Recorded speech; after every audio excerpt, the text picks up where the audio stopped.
বিকেল হলেই এরকম মুখরোচক খাবার কার না ভালো লাগে বলো? তো সবারই প্রিয় খাবার। তো আজকে নিয়ে চলে এসেছি তোমাদের জন্য ফুচকা। তো এটা কোনো রেসিপি শেয়ার করছি না, এটা আমি বানাচ্ছি যেহেতু, তো তাই তোমাদের সাথে আমি শেয়ার করলাম। তো বন্ধুরা দেখতে থাকো ভিডিওটা। তো হ্যালো বন্ধুরা, welcome back to my channel. তো তোমরা সবাই কেমন আছো? আশা করি তোমরা সবাই খুব ভালো আছো, আমিও ভালো আছি। তো দেখো এখানে পুদিনা পাতা আর ধনে পাতা নিয়ে নিয়েছি। ফুচকা আজকে বানাবো হলো আমি ফুচকা, তার সাথে আলু মাখা আর টক ঝোল। আর এই দেখো এখানে আমি 1 কাপ সুজি নিয়ে নিয়েছি আর 2 চামচ মতো ময়দা নিয়ে এখন গরম জল দিয়ে আমি ভালো মতো করে এটা একটা ডো বানিয়ে নিব।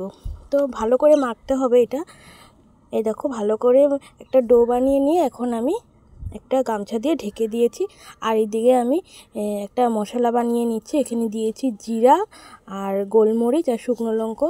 তো এটা ভেজে নিয়েছি। তো এই দেখো আলুগুলো আমি কেটে নিচ্ছি, কুকারে এখন সেদ্ধ করতে দিয়ে দিব। আর যে মশলাটা ভেজে রেখেছি এটা এখন মিক্সিতে গুঁড়ো করে নেব। আর এইদিকে দেখো ধনে পাতাগুলো আমি কুচি কুচি করে কেটে নিচ্ছি, আর পুদিনা পাতাগুলোও এখন কুচি কুচি করে সেম কেটে নেব। এটাও আমি মিক্সিতে পেস্ট করে নেব। তো সবগুলো এইভাবে কুচি কুচি করে নিয়ে এখন দেখো 2 টুকরোর মতো আদাও দিয়ে দিয়েছি। আর এদিকে তেঁতুল জলটা আমি ভিজিয়ে রেখেছিলাম, ভিজিয়ে রেখে বীজগুলো আমি ফেলে দিয়েছি। এই দেখো তেঁতুল জলটা, আর যে মশলাটা গুঁড়ো করা হয়ে গেছে এখন আমি দিয়ে দিব ধনে পাতা আর পুদিনা পাতা আর টকও দিলাম একটু তেঁতুলের, আদাও দিয়েছিলাম। তো পেস্টটাও হয়ে গেছে, এখন আমি টক ঝোলটা এখন বানিয়ে নেব। তো দেখো টক ঝোলে আমি কয়েক চামচের মতো টকটা দিয়ে দিলাম। যে যে পরিমাণ মতো খাবে, টক বেশি কম তো ওই হিসাবে দিলে হবে। আর এই পুদিনা পাতা পেস্টটাও দিয়ে দিলাম 2-3 চামচের মতো। এখন দিয়ে দিব বিট নুন। তো দেখো বিট নুনটা দিয়ে দিচ্ছি, আর একটু লাগবে। এই দেখো বিট নুন হয়ে গেছে। এখন টকটা আরটু দিয়ে দিলাম আমি, যেহেতু টক খেতে বেশি ভালো লাগে। আর এখানে ভাজা মশলাটাও দিয়ে দিয়েছি। এখন দিচ্ছি চাট মশলা দিয়ে ভালো মতো এখন গুলিয়ে নিয়েছি। আর এখন দিয়ে দিব লেবুর রসটা দিয়ে এখন লেবুটা কুচি কুচি করে কেটে নিয়ে জলে দিয়ে দিব। ধনে পাতা কুচিও দিয়ে দিয়েছি। তো টক জলটা রেডি হয়ে গেছে আমার। আর এদিকে দেখো সেদ্ধ করা আলুগুলো এখন খোসা ছাড়িয়ে নিয়ে এখন মেখে নেব। তো ভীষণ গরম, মাখতে পারতেছিলাম না। আর এই দেখো এখানে পুদিনা পাতা দিয়ে দিয়েছি, তারপর চাট মশলা, ভাজা মশলা, ধনে পাতা দিয়ে দিয়েছি। তো দিদি বললো পেঁয়াজ কুচি দিলে আরও টেস্ট হবে, তো পেঁয়াজ কুচিও দিয়ে দিয়েছি। তো পেঁয়াজ কুচি দিয়ে ভালো মতো মেখে নিয়ে তো এটা রেডি হয়ে গেছে। এখন এদিকে বানাবো হলো তেঁতুলের চাটনি। তো তেঁতুলের চাটনিটার জন্য যে তেঁতুল দিয়ে দিয়েছি আর পুদিনা পাতাও দিয়ে দিয়েছি 2 চামচের মতো। এখন দেখো একটু নুন দিয়ে দিয়েছি আর এখন চিনিও দিয়ে দিচ্ছি। তো ভালো মতো ফুটিয়ে নেব, অল্প টাইম ফুটিয়ে নিয়ে এই দেখো অনেকটা হয়ে এসেছে। তো ফাইনালি আমার তেঁতুলের চাটনিটা হয়ে গেছে। এদিকে আলু মাখাও হয়ে গেছে। আর এই দেখো আলু মাখা আর টক ঝোলটা তো আগেই বানিয়ে নিয়েছি। তো সব এগুলো বানানো হয়ে গেছে। এখন আমি চলে যাব ফুচকার দিকে। দেখো টক ঝোলটা দেখে লোভ লাগছে। এখন ফুচকার ডোটা যে আমি মেখে রেখেছিলাম এটা এখন ছোট ছোট করে লিচি কেটে নেব। একদম ছোট ছোট করে কেটে নিচ্ছি। আর এই দেখো এখন পাতলা পাতলা করে বেলে নেব। তো সবগুলো এইভাবে আমি বেলে নেব। তো বন্ধুরা স্কিপ না করে পুরো ভিডিওটা দেখতে থাকো। এই দেখো আমি সবগুলো এখন এইভাবে আমি বেলে নিচ্ছি। আর একটা কাপড় দিয়ে, গামছা দিয়ে আমি ঢেকে রেখেছি, যেহেতু হাওয়াটা যেন না লাগে। তো আমার সবগুলো দেখো বেলে নিয়েছি। তো অনেকগুলো হয়েছে, 2 থালা ভর্তি হয়ে গেছে।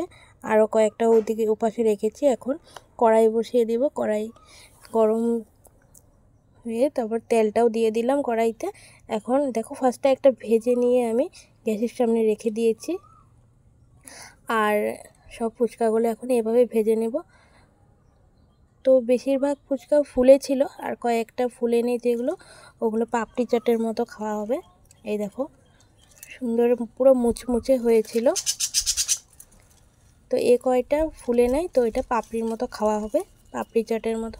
আর দিদি এদিকে দইও রেডি করে নিয়েছে, দই ফুচকা বানাবে।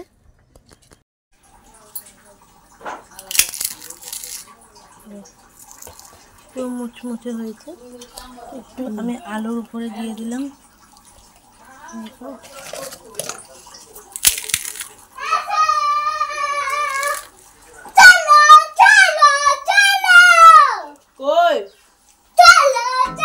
তারপর দেখো দিদি বলে আগে অল্প খেয়ে নিই, আর বানাতে বানাতে না লোভ সামলাতে পারছিলাম না, তাই দিদি দেখো এখানে একটা ফুচকা বলে খেয়ে নিই, দেখি কীরকম হয়েছে। তো আলু নিয়ে নিল, এখন টক জলটা নিয়ে এই দেখো খাচ্ছে। এখন দিদির রিয়াকশানটা দেখো, বলছে দারুণ হয়েছে। আর এদিকে দেখো চাটনিটা দিয়েও খেয়েছে। ফুচকাটা কিন্তু খেতে সত্যি খুব দারুণ হয়েছিল। আর এদিকে দেখো দিদি এখন দই ফুচকা বানাবে, দই ফুচকার জন্য এখন প্লেটে রেডি করে নিচ্ছে। দই ফুচকাটা খুব টেস্ট হয়েছিল।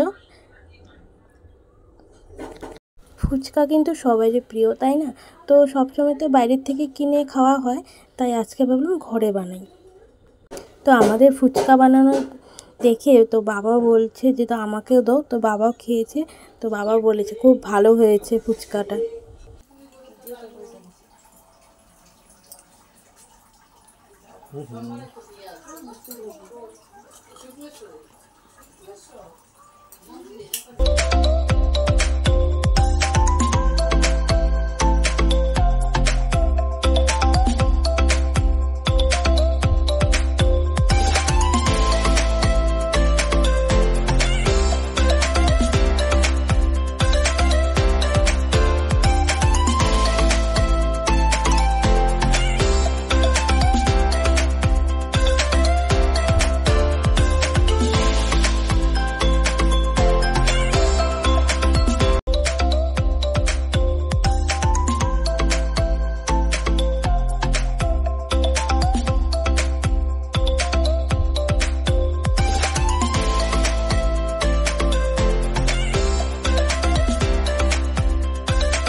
তো দই ফুচকাটাও বানানো হয়ে গেছে।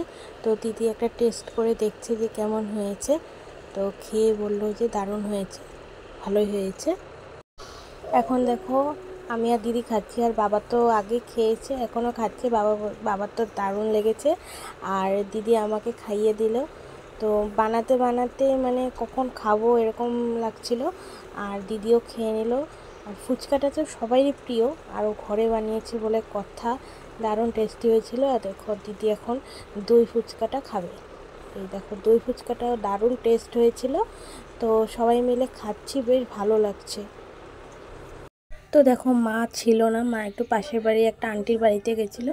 তো মা আসলো পরে দেখো মাকেও দিয়ে দিয়েছি, এখন মা খাবে। সুন্দর করে গুছিয়ে মাকেও দিয়ে দিয়েছি।